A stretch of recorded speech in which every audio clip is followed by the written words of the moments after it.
Today we're going to talk about cream blush, specifically BlushSense. This is my absolute favorite cream blush. It is packed full of anti-aging skincare, so it's good for your skin. It is water resistant, smudge proof. It will last on your face all day long, which I think is so important for blush. We don't want it fading away. So we're going to talk about some best practices on how to apply your cream blush. So BlushSense comes in a variety of different colors. It's extremely blendable and mixable. You can mix and match and create your own custom colors. I'm going to show you just one today. This is Toasted Rose. This is like a fan favorite, my favorite. When you're applying a cream blush, you want to use some kind of palette.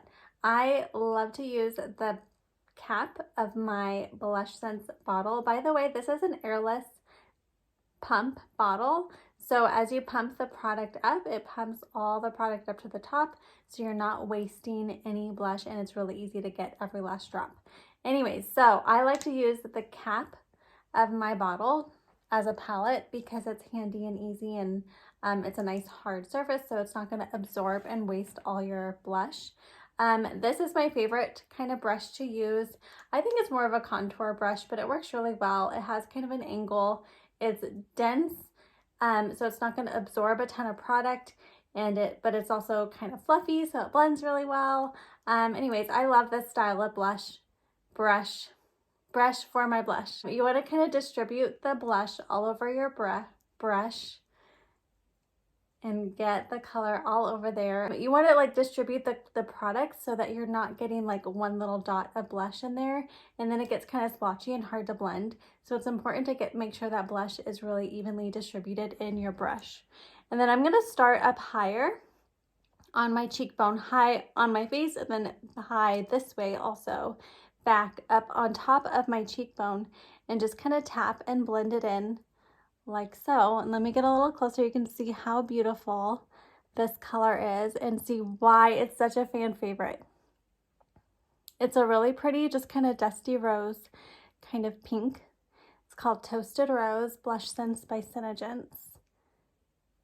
And that's so pretty. So I'm starting up high because that's kind of where I want the color to be more pigmented, and then blending up in like a C motion up here, and then down on lower on my cheekbone, closer to like the apples of my cheek. But the color there is very light, very sheer, and most of the color happens up here.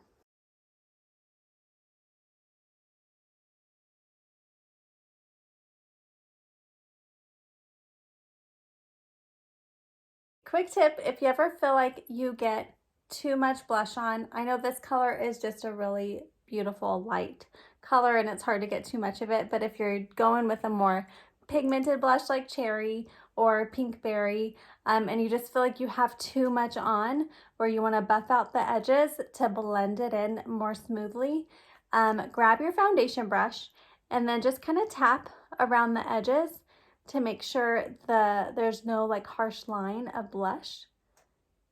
And then you could even, if you feel like it's too dark, just take your foundation brush and go right over the top of your blush to blend it out and remove some of the product that way. I hope you found this video helpful. If you did, leave me a comment. Say hey, let me know you watched. If you want more info on any of the BlushSense, check all the links and description down below and send me a message if you have any questions. I'd love to help you shop.